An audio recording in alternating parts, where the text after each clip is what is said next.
Bonjour à toutes et à tous, ravi de vous retrouver sur le plateau de Place aux Paysans. Aujourd'hui, on s'intéresse au bien-être animal. Et oui, aujourd'hui, nos vaches écoutent du Mozart, voire même du Brassens.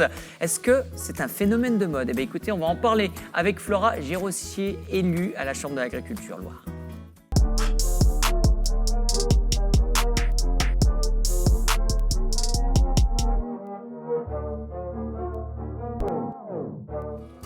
Flora Gérossier, est-ce que c'est un phénomène de mode quand on parle de bien-être animal? Bonjour. Non, le bien-être animal, c'est quelque chose qui est la préoccupation quotidienne de tous les éleveurs, qu'ils soient en vache, en mouton, en chèvre, en cochon. C'est le souci premier d'un éleveur d'avoir ces animaux qui soient le mieux possible dans sa ferme. Là, on leur fait aujourd'hui maintenant écouter du Mozart ou du Brassens. Pourquoi? Eh ben, un bruit de fond, une musique zen dans un élevage, ça permet d'avoir une ambiance calme et que les animaux soient plus sereins. Surtout s'il y a une arrivée de quelqu'un, un bruit surprenant, eh ben, les animaux sont moins surpris. Ils sont habitués à avoir un bruit permanent. C'est beaucoup mieux. Ça, c'est l'un des exemples. Autre exemple, par hasard? Ah, beaucoup de choses.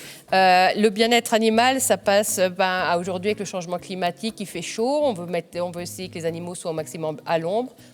On plante plus de haies pour que les animaux se mettent à l'abri l'hiver, l'été, surtout l'été. Ça, c'est aussi bon pour la biodiversité. Et puis, dans les bâtiments, alors avec des tapis, pour que les animaux aient une bonne démarche, des brumisateurs pour baisser les températures, des perchoirs pour les poules. On a plein d'exemples comme ça où l'objectif, c'est que les animaux soient bien et dans de bonnes conditions. Donc, on fait tout pour améliorer leur bien-être. On n'en fait pas un peu trop? On sait très bien la finalité de ces vaches à viande. Elles vont finir dans nos assiettes. On n'en fait pas un peu trop, justement? Eh ben non, un animal bien élevé sera bon et meilleur, et plus détendu. Donc, la qualité derrière s'en ressent sur la viande, sur le lait, sur les fromages. Donc, non, on n'en fait jamais trop pour nos animaux. Jamais trop. Est-ce qu'aujourd'hui, c'est vraiment à l'interprétation de l'éleveur ou aujourd'hui, on nous l'oblige? C'est une obligation de toute façon d'avoir des animaux dans de bonnes conditions d'élevage. Derrière, ça peut avoir, il y a des aides. Les aides qui sont données aux agriculteurs peuvent être conditionnées au bien-être animal dans les élevages. Exemple, Pierre Mercier, vous allez voir dans le reportage dans quelques instants, a une approche, une philosophie avec ses vaches, presque émouvant. Vous le connaissez, Pierre Mercier? Mercier, bien sûr, il est connu, Pierre Mercier, pour ses jolies vaches de Racine. Ses limousines. Un joli troupeau, et vous allez voir, c'est magnifique. Il connaît ses vaches par cœur. Les noms, il les appelle par leur prénom. Bien sûr. Vous aussi avec vos biquettes? Non, brebis. C'est pareil. Non. Alors, mes brebis, non, je ne peux pas les nommer une par une, parce que j'en ai 700, mais on les connaît. Celle qui est un peu plus noire, celle qui est plus sauvage, celle qui est plus sympa. Oui, on les connaît. La plus gourmande, la plus coquine. Voilà. Exactement. Bon, écoutez, on va rencontrer Pierre Mercier.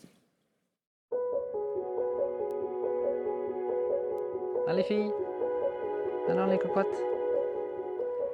Alors, ma louloute. Hein, vous seriez venus tout seul, elles allaient être beaucoup plus méfiantes. Elles travaillent beaucoup avec l'odeur, la vue, bien sûr. Donc, ici, avec mon épouse, on fait vraiment du travail à 50-50. Et la surveillance se fait aussi bien par mon épouse que par moi. Et aujourd'hui, elle peut rentrer avec des personnes dans le cheptel. Il y aura exactement la même réaction que moi avec vous, quoi. On se positionne à leur niveau et on attend. Et des fois, au bout de 5-10 minutes, ils vont commencer à se poser des questions sur nous et ils vont faire une approche. Et là, l'approche, il faudra qu'elle soit la plus fluide possible pour éviter de leur faire peur ou d'avoir un mouvement brusque. Et là, ils se sentiront agressés. Mais c'est surtout de se mettre au niveau de l'animal, à tout âge. Il est petit, on se met à son niveau. Il est plus grand, on le respecte. Donc c'est vraiment, pour nous, le bien-être animal, il est là, quoi. Il est là, il est tout simplement au quotidien pour travailler avec elle dans de très très bonnes conditions. Et puis, on ne va pas dire sans risque, mais avec le moins de risque possible, parce qu'il faut toujours sentir l'animal et sentir sa réaction qu'il peut avoir, parce qu'il vient de se passer quelque chose. Et là, il faudra faire attention, parce que ça reste des animaux. hein, ma fille?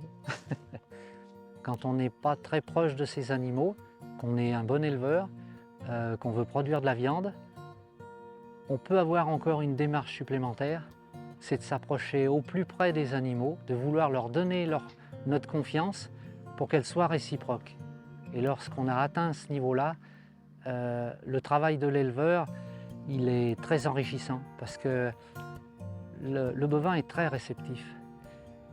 On ne s'imagine pas à quel point il peut être réceptif quand on ne va pas lui chercher sa confiance. Naturellement, il faut vouloir donner aux animaux ce qu'on voudrait recevoir. Et quand on arrive à avoir cette fusion-là, ben, je peux vous promettre que le métier de l'éleveur, il est extrêmement gratifiant. Alors les loulous, c'est bien mon loulou, c'est bien.